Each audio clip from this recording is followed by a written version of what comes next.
अब अगला चैप्टर है हमारा ट्रायंगल्स। इसमें हम लोग पहले इंपॉर्टेंट कॉन्सेप्ट को समझेंगे, उसके बाद फिर questions.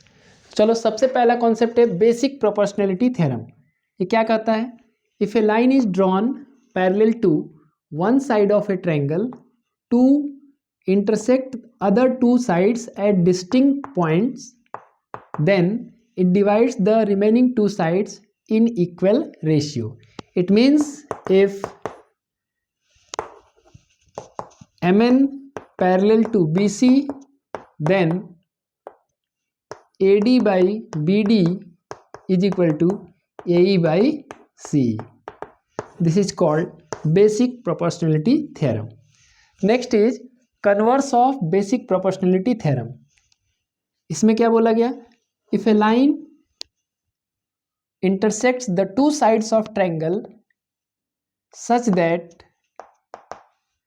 They are divided in equal ratio, then the line is parallel to the third side. It means if AD by BD is equal to AE by CE, then DE is parallel to BC। Just इसी की opposite बात है। जो basic proportionality theorem है उसका just opposite बात converse of basic proportionality theorem है। ये क्या कहता है कि अगर लाइन पैरेलल है एक साइड के तो बाकी के दो साइड को वो इक्वल रेशियो में डिवाइड करेगा। Converse of basic proportionality theorem क्या है कि अगर कोई लाइन है जो ट्रायंगल के दो साइड को इक्वल रेशियो में डिवाइड कर रहा है, यानी AD by BD जितना है उतना ही AE by CE है, तो ये लाइन क्या होगा? थर्ड साइड के पैरेलल होगा। ठीक है। अब देखो criteria of similarity of triangle. तो तीन क्राइटेरिया होता है। पहला होता है एंगल एक्सियम।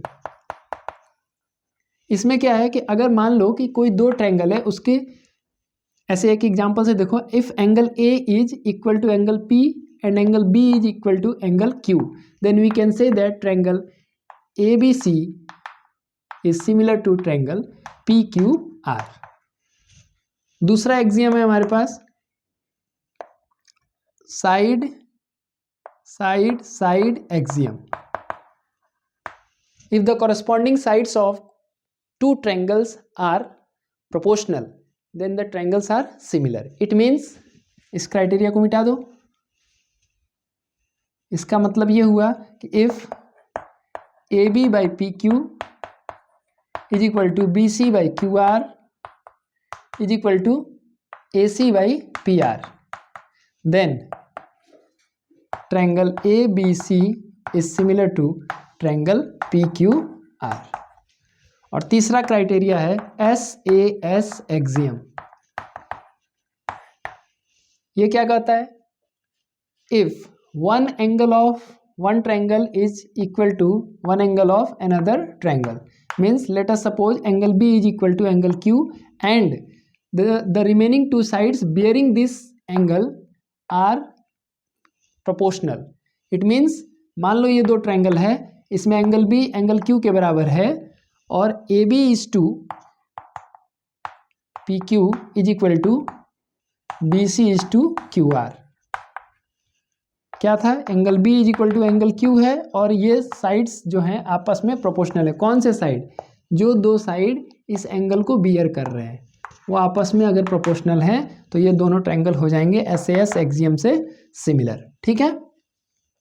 अब देखो एक बात और समझ लो कि मान लो तुम्हें एग्जाम में अगर क्वेश्चन आ जाए इस तरह से कि कोई दो ट्रायंगल लिख दे कि वो सिमिलर है, तो उनके करस्पॉन्डिंग साइड्स के रेशियो कैसे लिखोगे? मान लो लिखा हुआ है triangle PQR is similar to triangle MNT, तो रेशियो कैसे लिखेंगे इनके साइड्स का?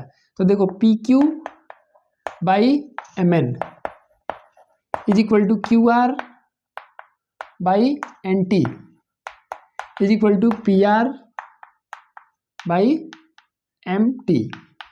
ये ध्यान रहे इस तरह से, यानी PQ by MN, QR by NT और PR बाई MT, ये सीक्वेंस है लिखने का। ठीक है। चाहे अगर ये लिखा हो तो कैसे आप लिखोगे? जैसे मान लो मैंने लिख दिया AB बाई